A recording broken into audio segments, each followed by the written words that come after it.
गाजरचा हलवा बनवण्याची प्रत्येकाची वेगवेगळी पद्धत असते व साहित्य प्रत्येकजण वेगवेगळं वापरत असतं.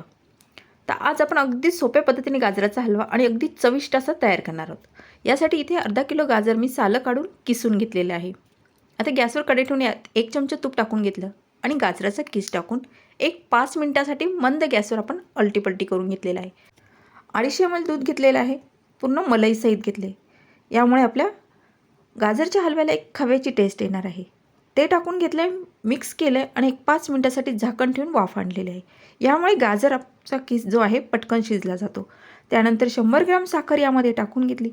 साखरेचं पाणी पूर्ण आटेपर्यंत आपण हा शिजवून घेतला आहे. त्यानंतर यामध्ये हवे त्या प्रमाणामध्ये तुम्ही ड्रायफ्रूट्स टाकून अलटीपलटी करा की मस्त आपला रसरशीत असा गाजरचा हलवा हा तयार आहे. आस्वाद घ्या.